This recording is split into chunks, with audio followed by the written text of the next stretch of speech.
Good evening and welcome to the meeting of the Moscow Planning and Zoning Commission for Wednesday, November 12, 2014.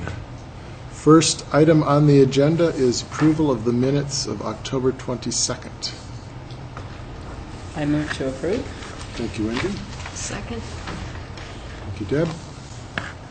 Any comments or corrections in the minutes of the 22nd? All in favor of approving the minutes, say aye. Aye. Opposed? Abstentions? Abstain. Joel and Jim abstain. Thank you. All right, next item is correspondence. Mike, anything from staff? None from staff tonight. Thank you. We have shared readings posted. I believe I saw an email come out from Ann that those were up on the website. A couple of interesting readings dealing with downtown urban scale kinds of questions, small buildings and their impact on the success of the street, and historic theaters, I think, was the second one, of which we have two right downtown, so that seemed interesting. And then the other is I've been talking with Nick Saniel. He's got some U of I students working on a survey he was hoping to share with us at our next meeting, the December, is that about 10 meeting? 10th, yeah. Yeah. Anyway, I haven't heard an absolute confirmation, but I think that's coming our direction. I told him that give the students a defined window of time to present some of their results. All right, Transportation Commission meet, unless anybody else has correspondence-y stuff. Transportation Commission, Joel. The Transportation Commission met Thursday last week. Three main topics of conversation. The city is currently doing a study of the Mountain View White Avenue intersection. It's been a topic of conversation ever since there was a stoplight temporarily placed there. It's still a question of whether the intersection rates a stop sign and whether it meets the required warrants for that to happen. But the study is ongoing. Main part of the meeting was dealing with issues relative to 3rd Street and the possible bicycle corridor. Especially in the area near the high school, if there were actually a bicycle lane put in there, they would have to lose some parking. Because of the street width. Of course, there's no parking right by the high school, but there is to the east. Transportation Commission is quite supportive of the idea that things need to be done to enhance the usability of 3rd Street for bicycles, and it will be an ongoing conversation with the commission as to what exactly we would recommend. Question about that, is it being discussed to do more than just paint a line? Would there be some sort of separation? There's no discussion at this point of actual separation. That would take even more width. So you're talking about share rows again? Yeah, there's the sentiment of the commission seemed to be that as you get up closer to the top of the hill, probably sharrows are what we're likely to recommend, mainly because there's a number of houses along there that do rely on street parking. But we'll revisit this whole topic. Another topic that was discussed was farmers market bicycle parking downtown.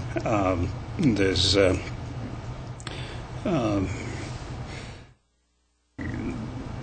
a lot of, well, there's clearly a need for more bicycle parking, and it's somewhat aggravated by the fact that the city booth often takes over bicycle parking across this, Main Street from the Friendship Square, and we talked about some possible locations for other bicycle parking, and there seemed to be a sentiment that there's likely to be a number of sort of found places that bicycle parking could be located, not only for the farmers market, but for the good of downtown.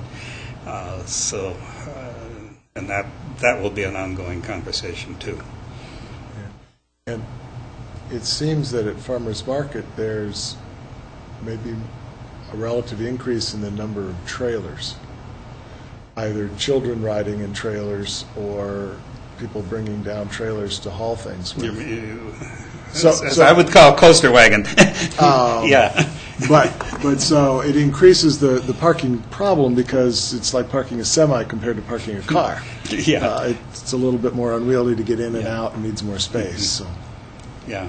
So, Maybe an RV compared to a car. All right, thank you. Next up is open microphone. This is a time when members of the public may speak to the commission regarding matters that are not on the agenda nor currently pending before Planning and Zoning Commission. And it really is an open invitation to members of the community to come on down here and share your thoughts of things that are related to planning and zoning issues. Mike, number 6, review of alternate front yard setback requirement draft amendment.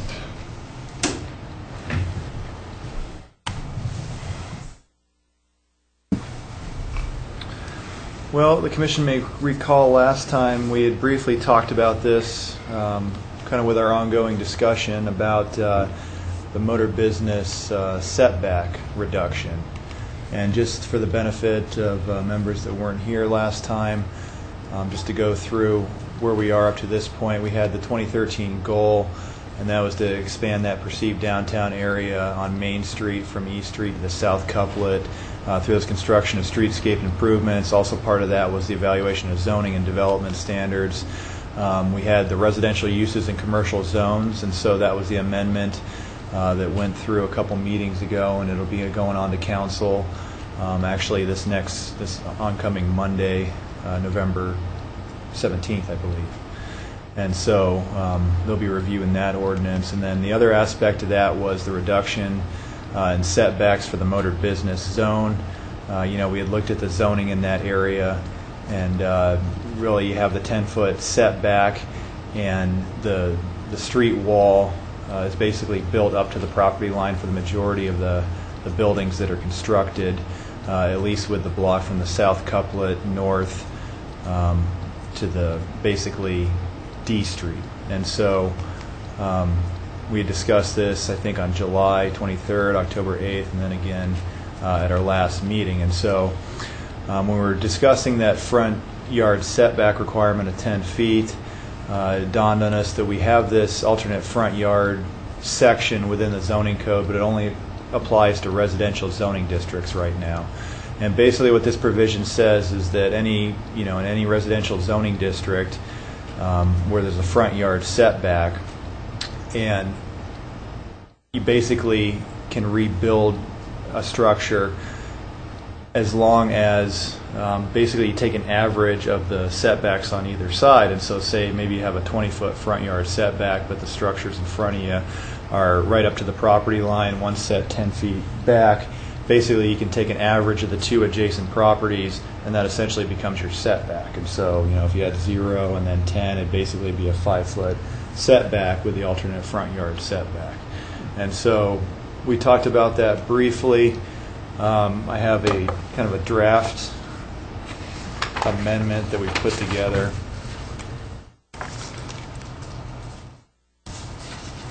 That basically expands upon this section to include commercial uses or commercial zoning districts as well. And so going through the amendment, basically as it currently exists, we'd strike residential zoning district from the requirement there, and just basically in any zoning district where established front yards are less than the minimum front yard for such district, and then include the provision of the zoning administrator may grant modifications to the front yard setback of new principal buildings on the subject property provided, and then have basically two sections instead of one as it currently exists.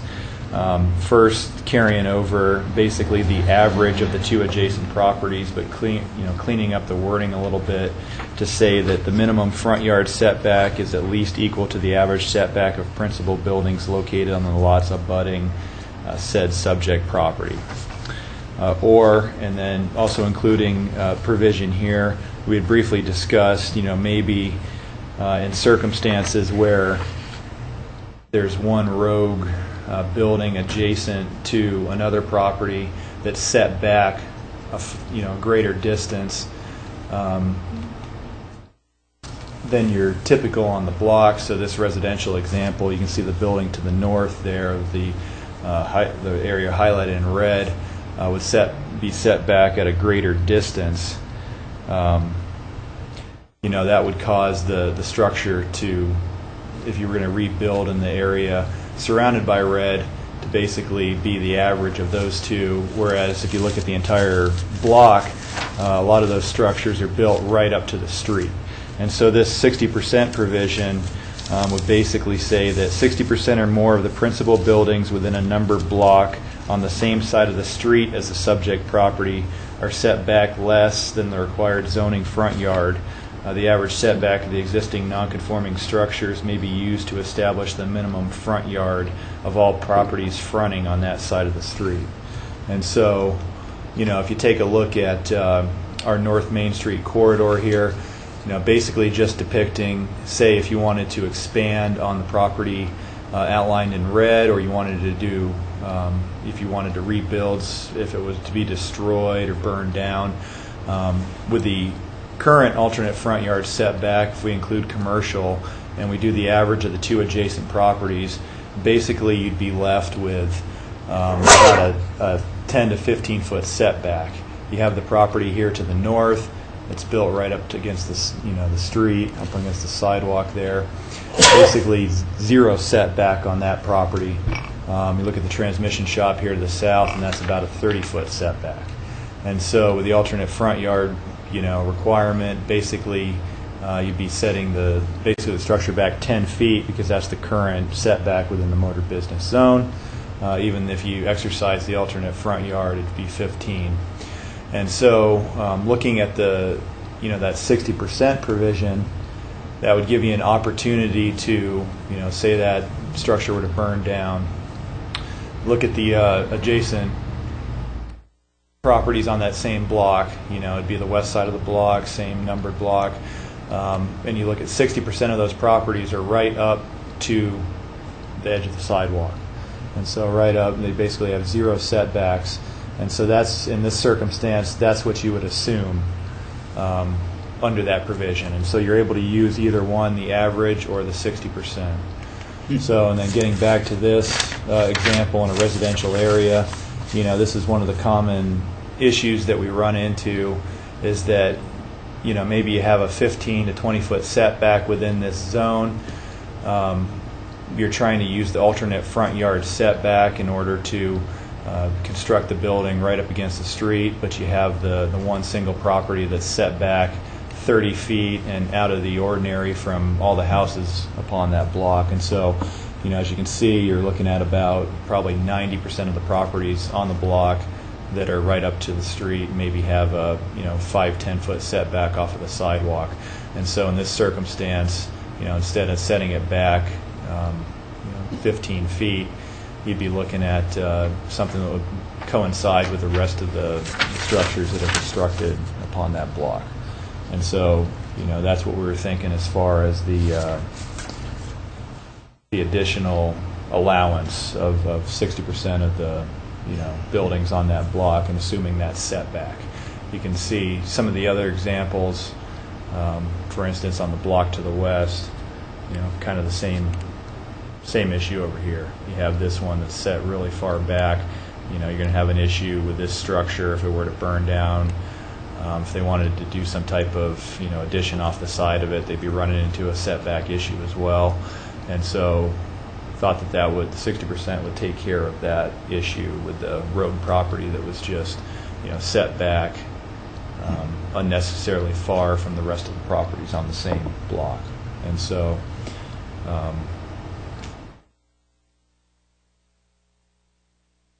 questions about that? I just have a question, because I think it makes total sense what you've shown. What happens if you were to go one block farther north on North Main, for example, and maybe most of the properties are set back farther than the general desire to get them closer to the sidewalk?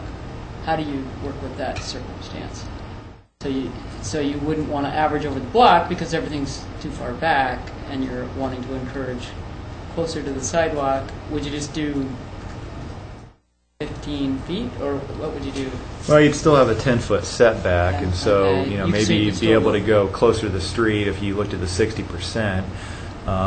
In reality, I think on those major highway corridors, and as we head north on North Main, it becomes a really greater feel of more motor business zone. So you have more automobile-oriented development.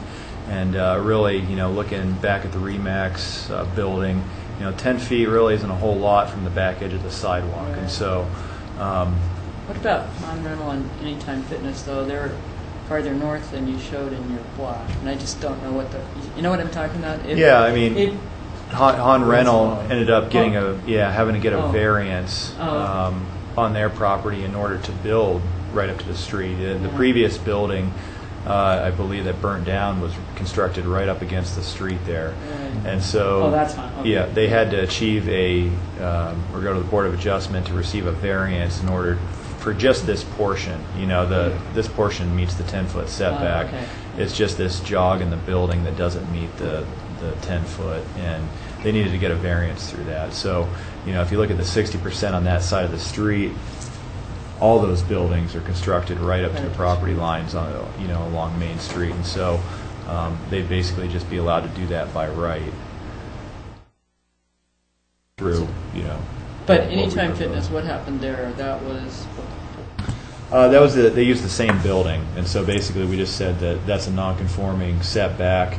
It's not increasing the nonconformity to increase the height. They're not encroaching more upon that setback. I see. And so that was allowed to be Okay. reconstructed.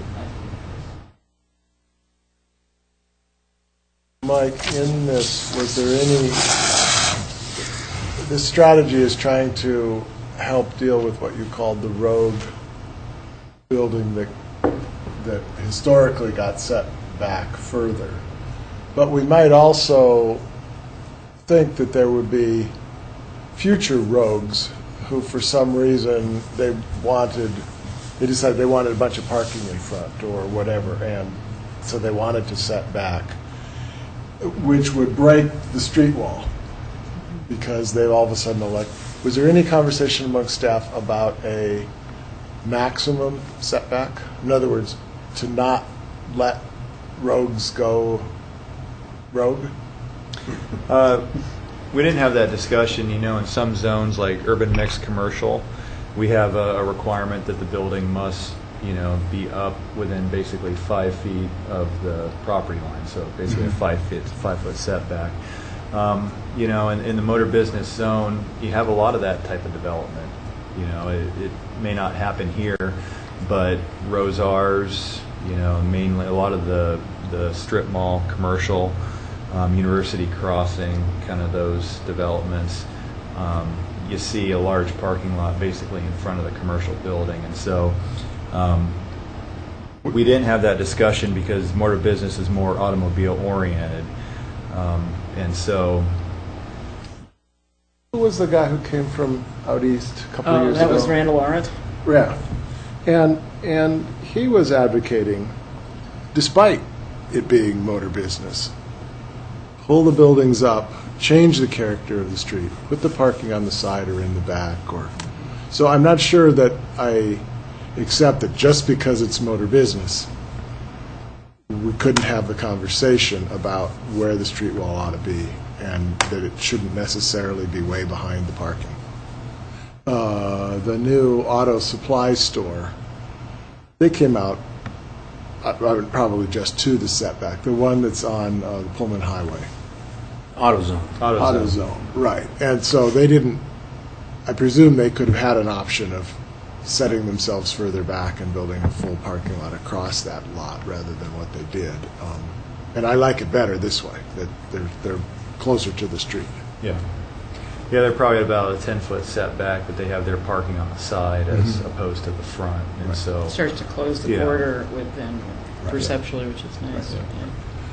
Yeah. The other question is, I thought I saw in the paper that there was a conversation with something going on the block where Rosauer sits, creating or redefining lots on the two corners. It's the way I read it. Yeah, it's basically a lot division, lot line adjustment. There's already a small parcel in that northeast corner where the refrigerator trucks, the semis usually park.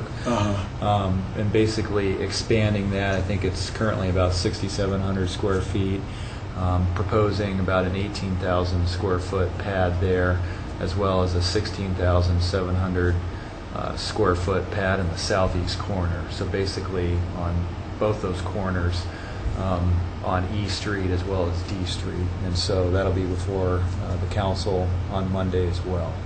But it went to Public Works Finance Committee this last Monday, and they discussed that. So.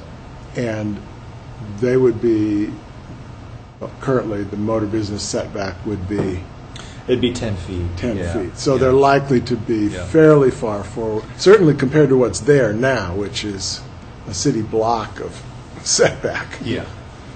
It would start to bring in that It would. perceived Yep. scale there. Good. And in conversations with the potential developer, I think that's his intention, is to any building that they be pushed, as closest to the street as possible.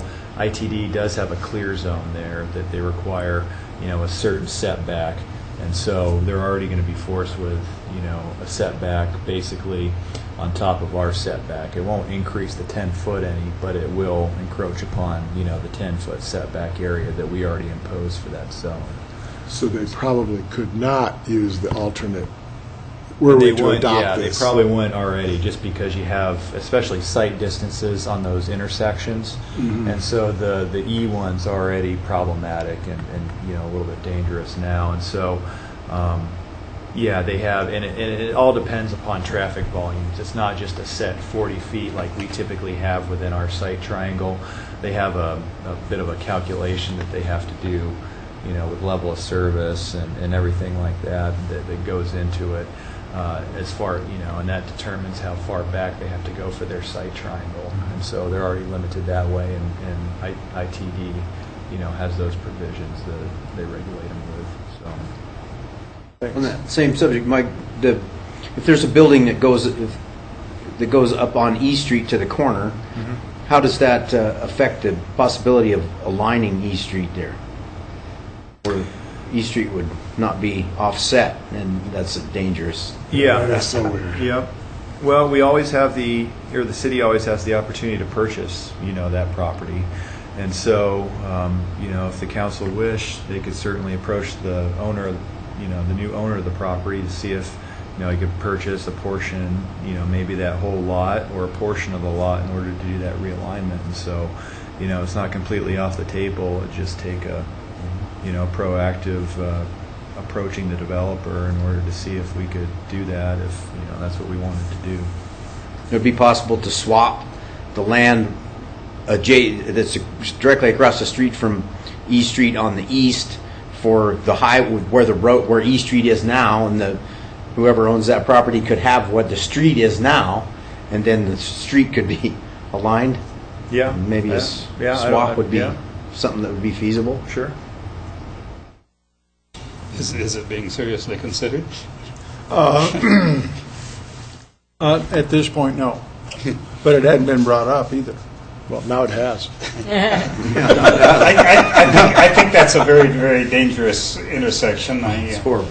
Well, my only experience is serving on a jury was on a personal injury case involving somebody who got hit at that intersection. Yeah. It's I remember going to a planning conference, seeing a study of a city that had it had its whole grid offset like that, and the number of accidents on the arterial that cut across the malaligned grid was super high, and it was amazing. It was like 15 of those type of intersections. Yeah. I certainly hope that if the northwest corner there is developed into a separate store of some kind, that the accesses off the highway be rigidly controlled. The part of the problem, I think, on the personal injury accident that I was on the jury for was a confusion between whether the vehicle headed downhill was going to turn on E Street or turn on the next entry into, and the person coming out of E Street made a wrong calculation. I think there are two curb cuts, because that used to be a filling station. So I'm fairly sure there are two curb cuts, one on the north-south and one on the east-west of that corner lot.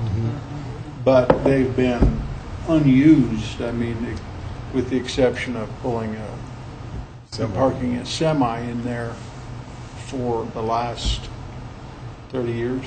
Yeah. You know. There's just too much going on right there. Yeah. It's just Well, too much yeah. going on. You have the two John mentioned, but you also have one to the south as well, closer to the D intersection. So you really have three that are right there on, with access to the highway. And so one of the recommended conditions from ITD is that they consolidate those, and we've discussed that with the potential You gotta developer, market well. and they have no problem with that. So back to the chase here on the front yard setback. What we have is some proposed alternate language. Do we want to direct staff to start the process, notice a public hearing so that we could adopt this, or is this not worth considering yet? I like the proposed language. I did too. Yeah. Okay. Yeah, I think it's very well considered. Okay, right, and the two different ways of coming up with a measurement are part Right. of it. And so you have a choice. Yeah, it's one or the other. Yep. Yeah, okay. Yep. I mean, you can use the existing zoning district or the underlying zoning district setback, or, in these circumstances, you can use one or the other. I like my two neighbors are way forward, I'll average. Yeah. I like that that neighbor's rogue, I'll take the rest of the block and use it to come up. Okay, so I think the sentiment is that we would like staff to proceed and bring us this at a public hearing. Okay. Okay, great. And that'd be the December meeting, or? If you can fit it in that time frame, and we've had another conversation about other things that might be on that agenda. Okay. Well, we'll discuss it. And then- Yeah, right. It's an advertising question and an agenda fullness question. All right, number 7. This one's intriguing to me.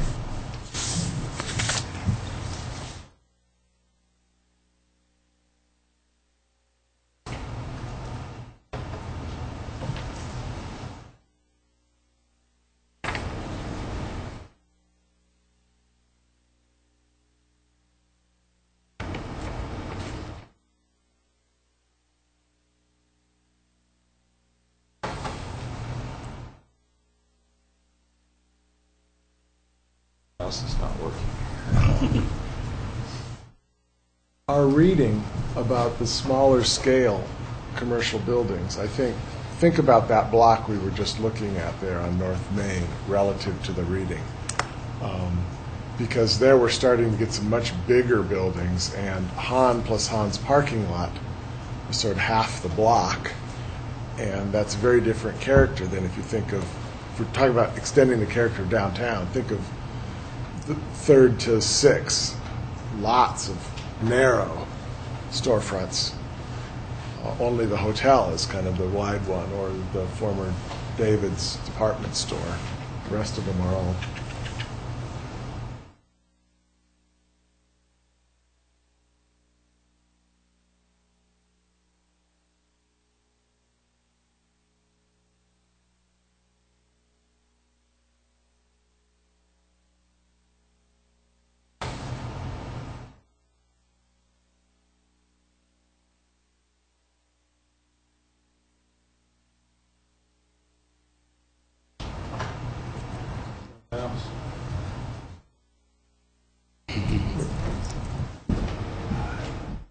two rabbits in front of the screen.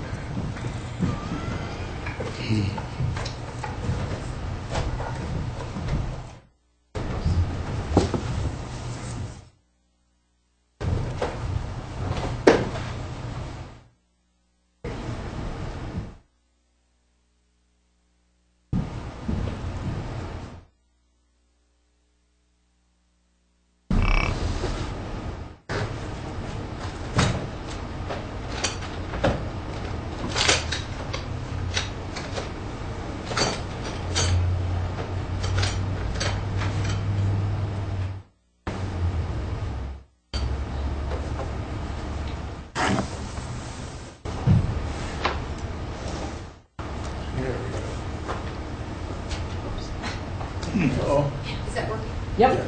Yeah, we got it. Okay. So, wanted to introduce just briefly light manufacturing tonight. And within our zoning code, basically we have two types of defined manufacturing. The first one being light manufacturing, which is defined as the manufacturing, compounding, treatment, processing, assembling, packaging, or testing of goods or equipment. So if you think about that definition, it could really include a whole lot of things, you know. So heavy manufacturing, pretty distinct. It's basically the extraction, processing, or treatment of raw materials, or the manufacturing, compounding, treatment, processing, assembling, packaging, testing, handling, or storage of explosive or radioactive materials or products. And so when we look at light manufacturing, basically stepping back to heavy, really the only zoning district where we include or allow heavy manufacturing as an allowed use is industrial. And I think that's, you know, pretty much rightly so. But looking at light manufacturing, the zoning districts that we include that in basically are RTO, which is it's permitted by right within that zone, and that's Alturas Technology Park. You know, it has to be associated with some type of university function in research technology purposes to be in that zone and do light manufacturing. We include it within motor business, so it's a special use permit. So you have to go to the Board of Adjustment through a public hearing and obtain approval for a special use permit in order to have any light manufacturing within the motor business zone. We also included that within the urban mixed commercial zone. When we created that, we allow that through a conditional use permit. And so basically a conditional use permit and a special use permit are basically the same thing, same criteria and everything. One just has a conditional and one has a special in front of it. And so we also looked at industrial, and so like I mentioned before, heavy manufacturing as well as light manufacturing are included within the industrial zone. And so really the issue we run into with light manufacturing is mainly in the motor business zone. You look at North Almond Business Park, you have Jim. You also have Lucas, the brewing, Moscow Brewing Company, and Nils Peterson with the bread maker. So you have, basically what would probably qualify as light manufacturing if there wasn't some type of retail component, associated with that. And so typically, some of the folks have gotten through, if they include tasting rooms or, some other type of retail, basically as a light manufacturing.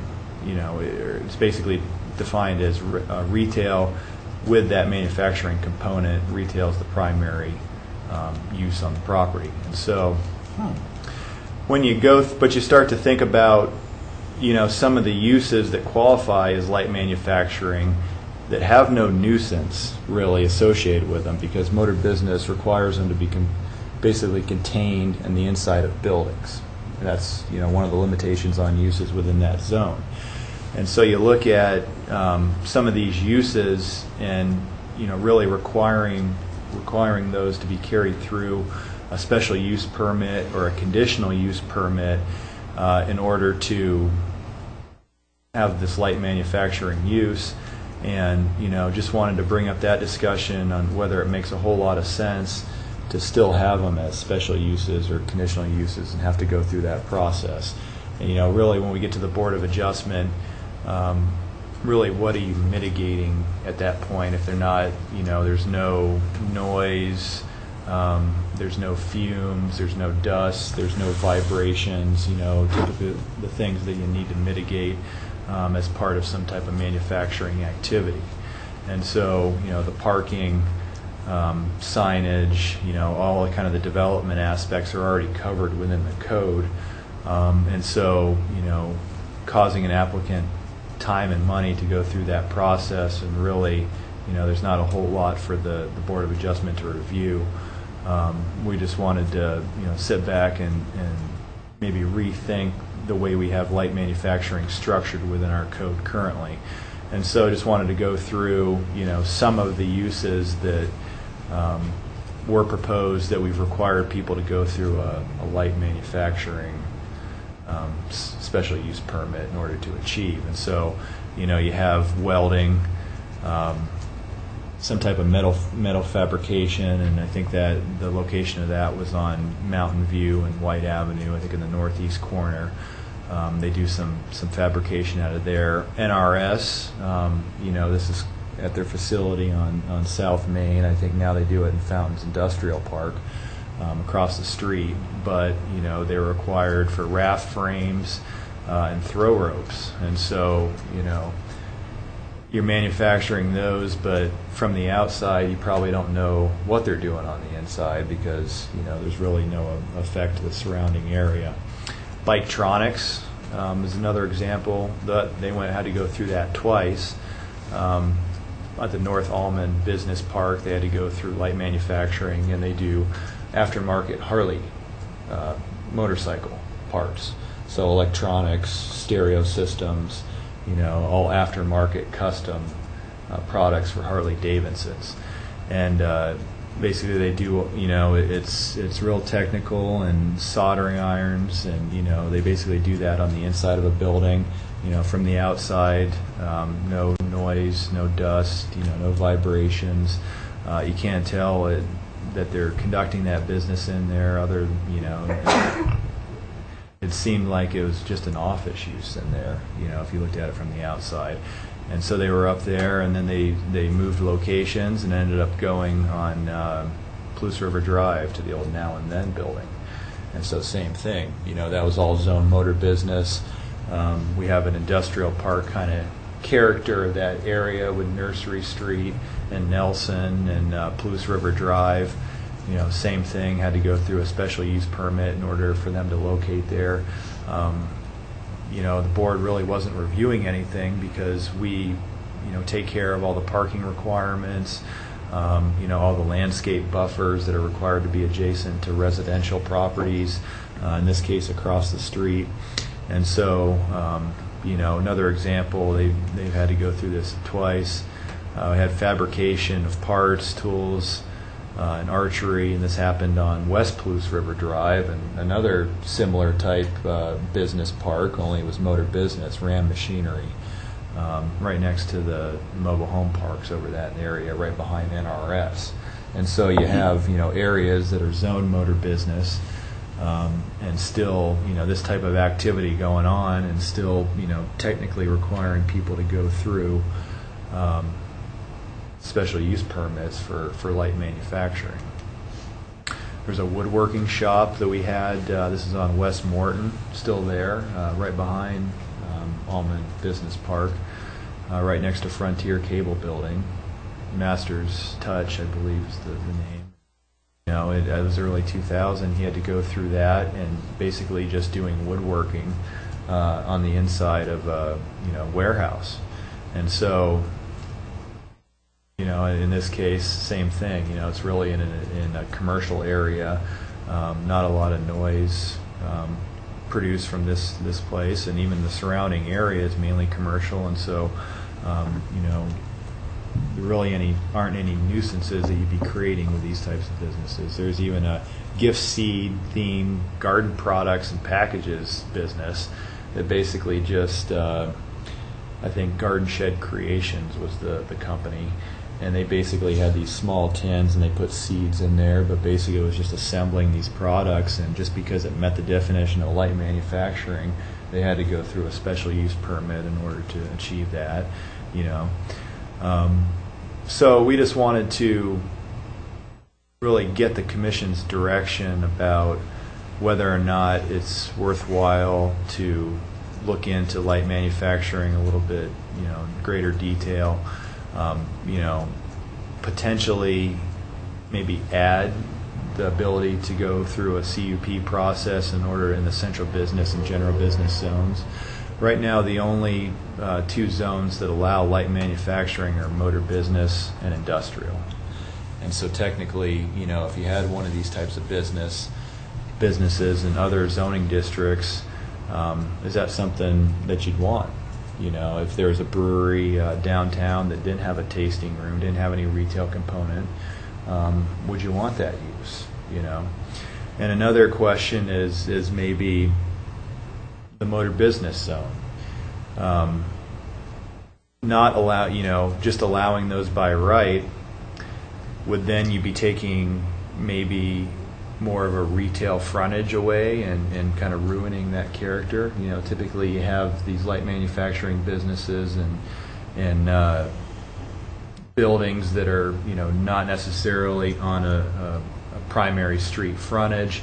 They're often in a business park or an industrial park somewhere. And, if you just started allowing these by right, we think that the market would probably, sort those out. They wouldn't be the highest and best use for that location, but if they're allowed by right, then they could necessarily be taking up some prime commercial frontage in some areas. And so we wanted to talk a little bit about that, and also maybe think about adding it, if it's something we maybe want in general business, maybe something we want in central business only in certain areas. It's not something we probably want on Main Street, and with no retail component of it, that'd be basically interrupting that commercial retail, street frontage. And so, just wanted to look into, maybe get your blessing to look into what other communities do as far as light manufacturing, how they address these issues, and and those are just kind of questions we thought of as possibilities of adding it to other commercial zones, just to allow greater flexibility. If since it's such a broad definition and it covers a lot of activities that are probably occurring right now that maybe don't have a retail component associated with them, or the products are getting shipped out, but really have no effect on the surrounding area. Maybe those could be added as a CUP. It is nice to cite specific conditions to be reviewed through a public hearing process in the Board of Adjustment. We just don't think you have that in the motor business zone. It's primarily commercial, and they're usually in areas where you have these light manufacturing uses that are basically consolidated together or clustered. So. Looking for the Commission's direction. Have there been any special use permit applications of the type that have been denied as inappropriate? We haven't had any denied. Yeah, looking back through all the ones that we've processed since 2000, we haven't had any. They've all been approved. So it strikes me that something like, what is it? St. John Hardware over here. They've got big agricultural equipment. Some of the work they must be doing must come close to, other than they're doing it probably in the form of repair, Yeah. or they're adding a new component to a customer's piece of equipment. Yeah. So we have other kinds of things going on that are of that character. Correct. They're probably greater of an impact than a light manufacturing use. You know? Right, and what's the reason I kind of got there, what struck me was when you took me down along Palouse River Drive to think about Biketronics along there, was the ag dealer at the corner, the car repair kinds of things in that, which when we talk about the character of Moscow's streets, having some of that on the street in my mind detracts from the character, because here's a combine with its wheels off or whatever it is that's sitting around for quite a while perhaps, and those things are on just lots, so there's no street frontage, no character that way for a pedestrian or anybody. In some sense, those feel more detrimental to me, to the sense of the streetscape and community, than a building. And the most recent one in my mind is, well, it's not light manufacturing probably, is the Culligan one just opposite the recycling center. They just put up a big pole building clad with metal siding, and it fits there, and it's just a quiet building, and there's no, whatever they're doing inside, warehousing and stuff, is all out of sight, out of mind. And so, when you named the North Almond Park, I thought of all of those as food cooking related things and not manufacturing. Yeah. Biketronics being the exception Yeah. there. Yeah. But okay, if they're manufacturing, and then if the brewery, then Camus Winery, which is much more must be in central business. So why? So then I'm trying to follow up your question. Why would we object to having a purely self-contained light manufacturing activity in one of these districts, right? Yeah, that's really the question. Why would you object? That we struggle with, and having to carry, the whole intent of a special use or conditional use permit is to mitigate some of the potential negative effects of that business going in, especially with the surrounding, adjacent developments in that area. So traffic might be, or shipping big trucks might be a reason we'd object. Yeah. I'm trying to make up could a be, reason could to have be. a problem Yeah, could here, be. right? Yeah. If they were storing a lot of goods outside, raw materials, and again, not to pick on St. John Hardware, but the nature of all of that inventory that's outside could become unsightly. Yeah. But we have that behavior in town, right? We do. We have auto repair, we have ag repair, we have other sorts of things that have that stuff stuck outside. So I'm not coming up with a lot of reasons. I think the only object. zone that I have trouble with is central business. Yeah. Because you need, I've had developers tell me you need 2 blocks of retail, for example, contiguous to have enough momentum and energy to have a healthy retail district. Not that we have that here, we have more of an entertainment district, but it would be nice if we could see that strength. So I would have a problem with it in the central business zone. And other than that, I don't see any. Sure. Yeah. And the reason to like it would be live, work, and other sorts of shortening commute having stuff, historic cities had that kind of texture of various kinds of work. It might have been a shoemaker or a whatever that were interspersed in the texture of the streetscape. Yeah. And they may or may not have had a commercial component to it. I mean, if or a somebody's retail component. making little things, yeah, and they have a retail front, then it's a different deal. But you're really Right. talking about businesses that don't have a retail presence. So Correct. that, yeah. But I think you're right, Wendy. We need to keep focused on maintaining the critical mass where we really want retail to succeed. So, central business, special consideration before doing that. Other thoughts, folks? Seems like it's worth investigating, Yes. finding more Yeah, information. right. Absolutely. To me. Right. Yeah. Okay. I think those light manufacturing businesses bring a lot of jobs to the community, and they're typically maybe a little bit better paying jobs than slinging fast food or. Yep. I just have a question. And they aren't in town, but where would FabTech be? Would that be light manufacturing? It's pretty heavy, isn't it? Pretty heavy. I mean, Sharpen that definition is what I hear according you to say. the definition, They would be.